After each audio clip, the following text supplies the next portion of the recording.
বাঘ আর মানুষের বন্ধুত্বের একটা কাহিনী। শিকার এর লোভে বাঘটি পথ ভুল করে অন্য একটা জঙ্গলে ঢুকে পড়ে। জঙ্গলটা খুব একটা ঘন না, কিন্তু জনবসতি না থাকায় তার থাকতে খুব একটা অসুবিধা হচ্ছিল না। শিকার এখানে খুব কম, সারা দিন জঙ্গলের মধ্যে ঘুরে বেড়ায় শিকারের আশায়। মাঝে মধ্যে দুটো একটা হাঁস মুরগি দেখলে ছুটে বেড়ায় তাদের শিকার করার জন্য।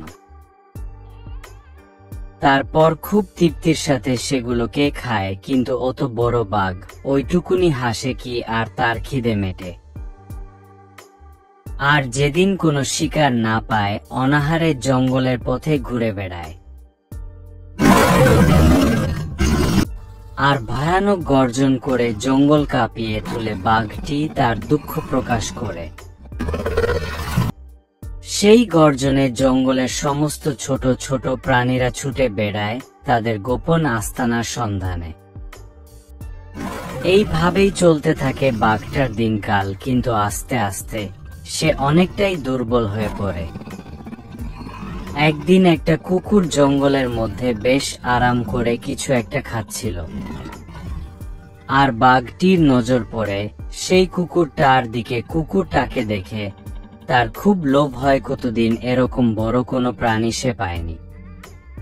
আর লোভ সামলাতে না পেরে দৌড় দিল কুকুরটাকে শিকার করার জন্য। কিন্তু বাঘটা এতটাই দুর্বল ছিল যে কুকুরটাকে ধরতে পারছিল না। অবশেষে কুকুরটি পালিয়ে যায়, কিন্তু বাঘটা টাল সামলাতে না পেরে মাটিতে পড়ে অজ্ঞান হয়ে যায়। একজন পথিক জঙ্গলের মধ্যে দিয়ে যাচ্ছিল, হঠাৎ সে বাঘটিকে দেখতে পায়। আরে ও কি জঙ্গলের মধ্যে অত বড়? ওটা কি পড়ে আছে? বাঘটা অনেকটা দূরে উল্টো হয়ে পড়ে থাকায় ভালোভাবে বুঝতে পারল না কি ওটা, তাই সামনের দিকে এগিয়ে যেতে লাগলো। আরে এই জঙ্গলে এতদিন ঘুরে বেড়াই, কোনোদিন বাঘ দেখিনি। আজ হঠাৎ একটা বাঘ এইভাবে পড়ে আছে, মনে হয় অজ্ঞান হয়ে গেছে। যাই দেখি কোথাও একটু খাবার পাই নাকি। ছেলেটি চলে গেল খাবারের খোঁজে, কিন্তু এই ফাঁকা জঙ্গলের মধ্যে কোথায় খাবার পাবে? বাঘ তো মাংস ভক্ষণকারী প্রাণী, তাকে তো আর ফল মূল দেওয়া যায় না। অনেক খুঁজে একটা মরা জন্তু এনে বাঘটিকে দিল। নে হতভাগা বনের রাজা, এটা খেয়ে আমায় উদ্ধার কর।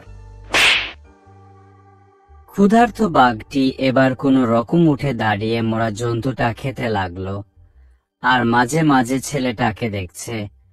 আর ছেলেটা তখন থেকে বাঘটাকে শুধু বকেই চলেছে। ছেলেটার দয়ায় বাঘটি এখন মোটামুটি সুস্থ হয়ে উঠেছে।